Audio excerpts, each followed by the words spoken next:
नमस्कार। आज मैं सुना रही हूँ मुंशी प्रेमचंद जी की कहानी सज्जनता का दंड। साधारण मनुष्य की तरह शाहजहांपुर के डिस्ट्रिक्ट इंजीनियर सरदार शिव सिंह में भी भलाइयाँ और बुराइयाँ दोनों ही वर्तमान थीं। भलाई यह थी कि उनके यहाँ न्याय और दया में कोई अंतर न था। बुराई यह थी कि वे सर्वथा निर्लोभ और निस्वार्थ थे। भलाई ने मातहतों को निडर और आलसी बना दिया था। बुराई के कारण उस विभाग के सभी अधिकारी उनकी जान के दुश्मन बन गए थे। प्रातः काल का समय था। वे किसी पुल की निगरानी के लिए तैयार खड़े थे, मगर साइस अभी तक मीठी नींद ले रहा था।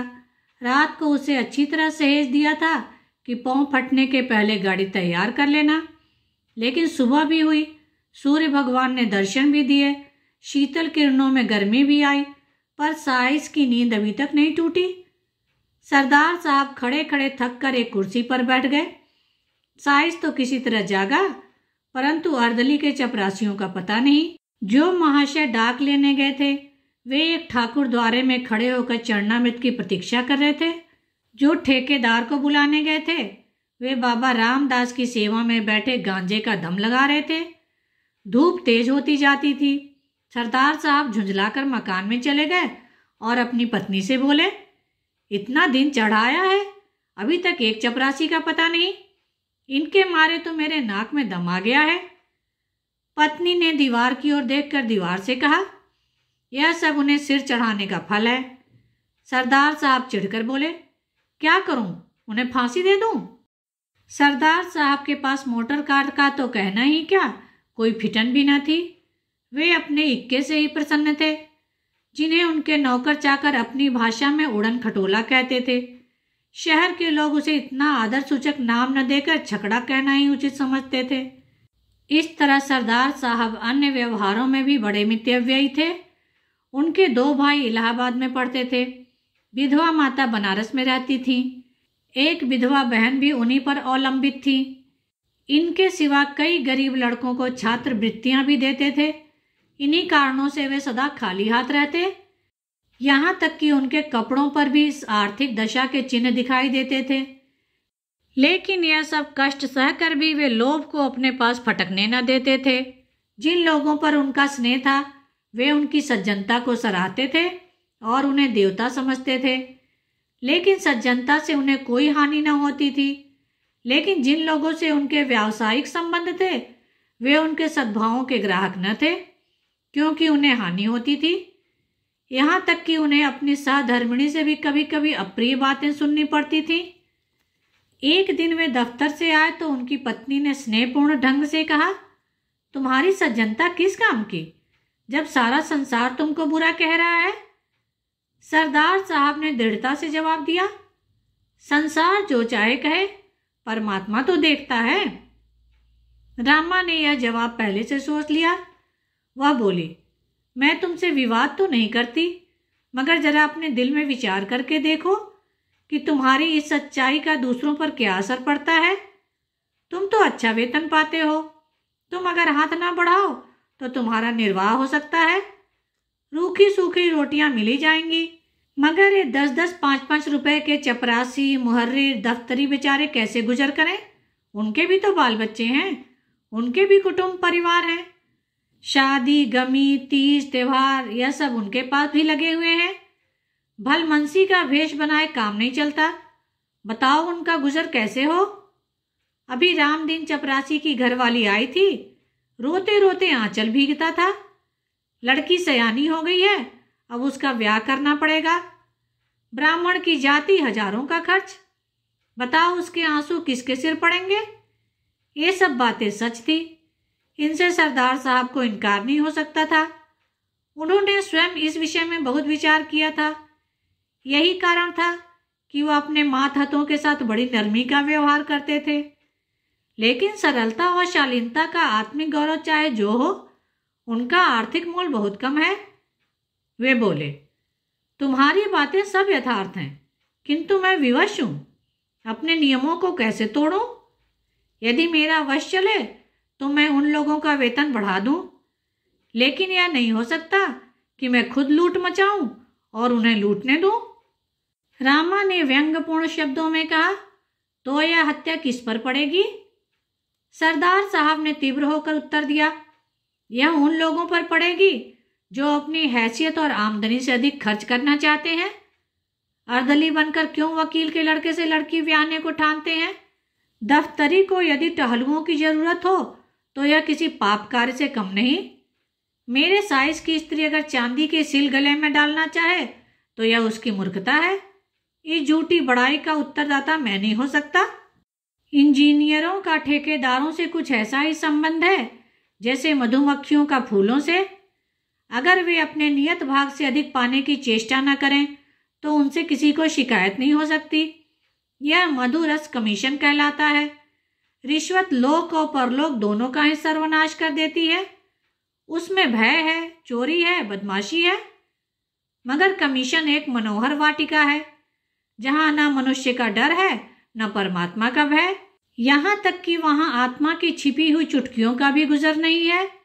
और कहां तक कहें, उसकी और बदनामी आंख भी नहीं उठा सकती।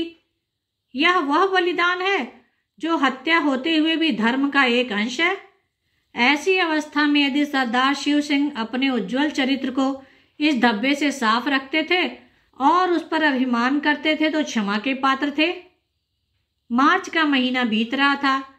चीफ इंजीनियर साहब जिले में मुआयना करने आ रहे थे, मगर अभी तक इमारतों का काम अपूर्ण था।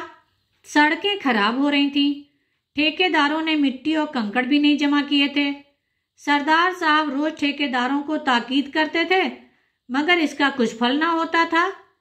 एक दिन उन्होंने सबको बुलाया। वे कहने लगे, तुम लोग क्या यही चाहते हो कि मैं इस जिले से बदनाम होकर जाऊं? मैंने तुम्हारे साथ कोई बुरा सलूक नहीं किया। मैं चाहता तो आपसे काम छीनकर खुद करा लेता, मगर मैंने आपको हानि पहुंचाना उचित न समझा। उसकी मुझे यह सजा मिल रही है। खैर, ठेकेदार लोग यहां से चले तो बातें होने लगी। मिस्टर गोपाल दास बोले, अब आटे दाल का भाव मालूम हो जाएगा। शाहबाज खां ने कहा, किसी तरह इनका जनाजा तो निकले यहां से। सेठ चुन्नीलाल ने फरमाया, इंजीनियर से मेरी जान पहचान है, मैं उसके साथ काम कर चुका हूं, वह उन्हें खूब लथाड़ेगा। इस पर बूढ़े हरिदास ने उपदेश दिया, यारों, स्वार्थ की बात नहीं है, नहीं तो सच यह है कि यह मनुष्य नहीं देवता है। भला और नहीं तो साल भर में कमीशन के 10,000 तो होते होंगे। इतने रुपयों को ठीकरों की तरह तुच्छ समझना क्या कोई सहज बात है? एक हम हैं कि कौड़ियों के पीछे ईमान बेचते फिरते हैं। जो सज्जन पुरुष हमसे एक पाई का रवादार न हो, सब प्रकार के कष्ट उठाकर भी जिसकी नीयत डावाडोल न हो, उसके साथ ऐसा नीच और कुटिल बर्ताव अच्छा नहीं है। इसे अपने अभागे के सिवा और क्या कहें? शाहबाज खां ने फरमाया, हाँ, इसमें तो कोई शक नहीं कि यह शख्स नेकी का फरिश्ता है। सेठ चुन्नीलाल ने गंभीरता से कहा, खां साहब, बात तो वही है जो तुम कहते हो, लेकिन किया क्या जाए? नेक नियति से तो काम नहीं चलता। यह दुनिया तो छल कपट की है। मिस्टर गोपाल दास बीए पास थे। वे गर्व के साथ बोले, इन्हें जब इस तरह रहना था तो नौकरी करने की क्या जरूरत थी? यह कौन नहीं जानता कि नीयत को साफ रखना अच्छी बात है, मगर यह भी तो देखना चाहिए कि इसका दूसरों पर क्या असर पड़ता है। हमको तो ऐसा आदमी चाहिए जो खुद खाए और हमें भी खिलावे, खुद हलवा खाए, हमें रूखी रोटियां ही खिलावे। वह अगर 1 रुपया कमीशन लेता है तो उसकी जगह 5 का फायदा होगा। इन महाशय के यहाँ क्या है? इसीलिए आप जो चाहें कहें, मेरी तो कभी इनसे निभ नहीं सकती। शाहबाज खां बोले, हाँ, नेक और पाक साफ रहना जरूर अच्छी चीज है, मगर ऐसी नेकी से क्या जो दूसरों की जान ले ले। बूढ़े हरिदास की बातों की जिन लोगों ने पुष्टि की थी, वे सब गोपाल दास की हाँ में हाँ मिलाने लगे। निर्बल आत्माओं में सच्चाई का प्रकाश जुगनों की चमक है। सरदार साहब की एक पुत्री थी। उसका विवाह मेरठ के एक वकील के लड़के से ठहरा था। लड़का होनहार था, जाति कुल का ऊंचा था। सरदार साहब ने कई महीने की दौड़ धूप में इस विवाह को तय किया था और सब बातें तय हो चुकी थी। केवल दहेज का निर्णय नहीं हुआ था। आज वकील साहब का एक पत्र आया। उसने इस बात का भी निश्चय कर दिया, मगर विश्वास, आशा और वचन के बिल्कुल प्रतिकूल।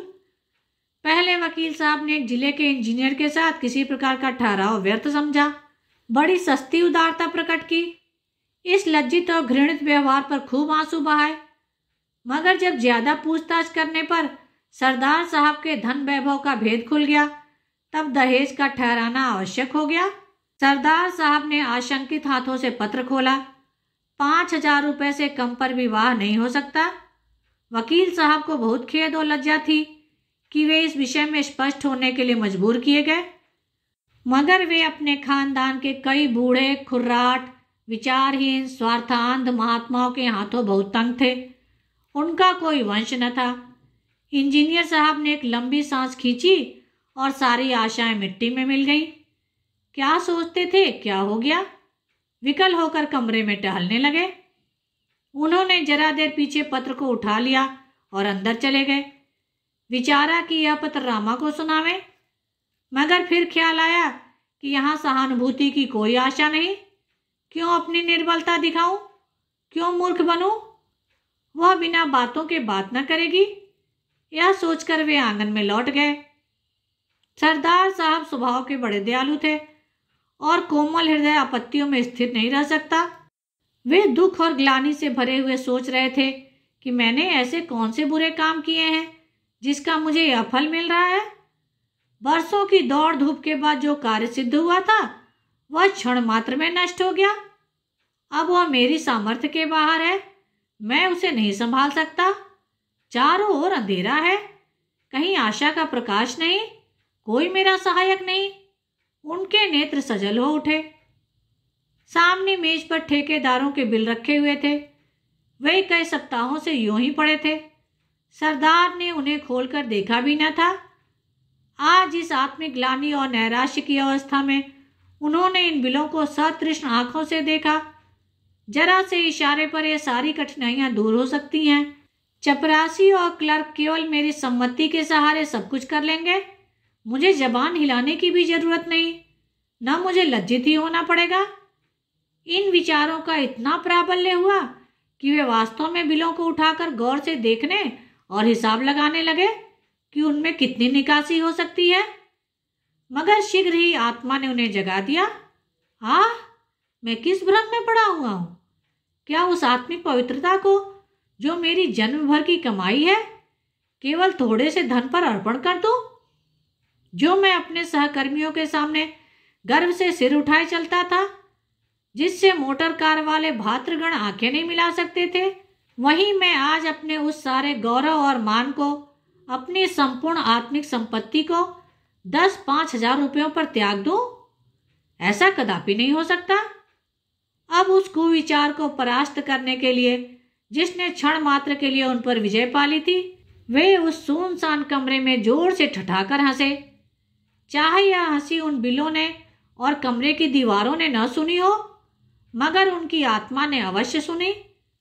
उस आत्मा को एक कठिन परीक्षा में पार पाने का परम आनंद हुआ। सरदार साहब ने उन बिलों को उठाकर मेज के नीचे डाल दिया, फिर उन्हें पैरों से कुचला। तब इस विजय पर मुस्कुराते हुए वे अंदर गए। बड़े इंजीनियर साहब नियत समय पर शाहजहांपुर आए।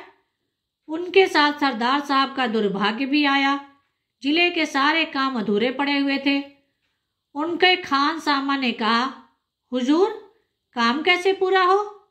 सरदार साहब ठेकेदारों को बहुत तंग करते हैं। हेड क्लर्क ने दफ्तर के हिसाब को भ्रम और भूलों से भरा हुआ पाया। उन्हें सरदार साहब की तरफ से न कोई दावत दी गई, न कोई भेंट। तो क्या वे सरदार साहब के नातेदार थे जो गलतियां ना निकालते?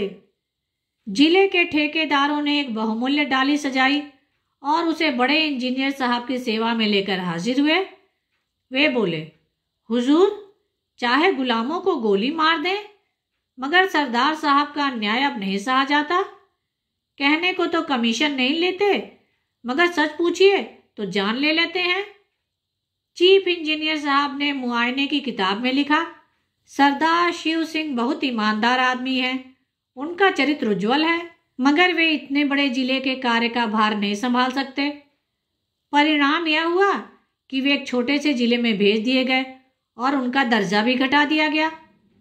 सरदार साहब के मित्रों और स्नेहियों ने बड़े समारोह से एक जलसा किया। उसमें उनकी धर्मनिष्ठा और स्वतंत्रता की प्रशंसा की। सभापति ने सजल नेत्र होकर कंपित स्वर में कहा, सरदार साहब के वियोग का दुख हमारे दिल में सदा खटकता रहेगा, यह घाव कभी न भरेगा। मगर फेयरवेल डिनर में यह बात सिद्ध हो गई कि स्वादिष्ट पदार्थों के सामने वियोग की बात दुस्सह नहीं। यात्रा के सामान तैयार थे। सरदार साहब जलसे से आए तो रामा ने उन्हें बहुत उदास और मलिन मुख देखा। उसने बार बार कहा था कि बड़े इंजीनियर के खानसामा को इनाम दो, हेड क्लर्क की दावत करो, मगर सरदार साहब ने उसकी बात न मानी थी। इसलिए जब उसने सुना कि उनका दर्जा घटा दिया गया और बदली भी हो गई, तब उसने बड़ी निर्दयता से अपने व्यंग्य बाण चलाए। मगर इस वक्त उन्हें उदास देखकर उससे न रहा गया। बोली, क्यों इतने उदास हो? सरदार साहब ने उत्तर दिया, क्या करूं, हंसूं? रामा ने गंभीर स्वर से कहा, हंसना ही चाहिए। रोए तो वह जिसने कौड़ियों पर अपनी आत्मा भ्रष्ट की हो, जिसने रुपयों पर अपना धर्म बेचा हो। वह बुराई का दंड नहीं है, यह भलाई और सज्जनता का दंड है। इसे सानंद झेलना चाहिए। यह कहकर उसने पति की ओर देखा तो नेत्रों में सच्चा अनुराग भरा हुआ दिखाई दिया। सरदार साहब ने भी उसकी ओर स्नेहपूर्ण दृष्टि से देखा। उनकी हृदयेश्वरी का मुखारविंद सच्चे आमोद से विकसित था। उसे गले लगाकर वे बोले, रामा, मुझे तुम्हारी ही सहानुभूति की जरूरत थी। अब मैं इस दंड को सहर्ष सहूंगा। धन्यवाद। कहानी को लाइक करें और शेयर करें। मेरे चैनल को सब्सक्राइब कर लें, जिससे सभी कहानियाँ आपको समय पर मिल जाएं।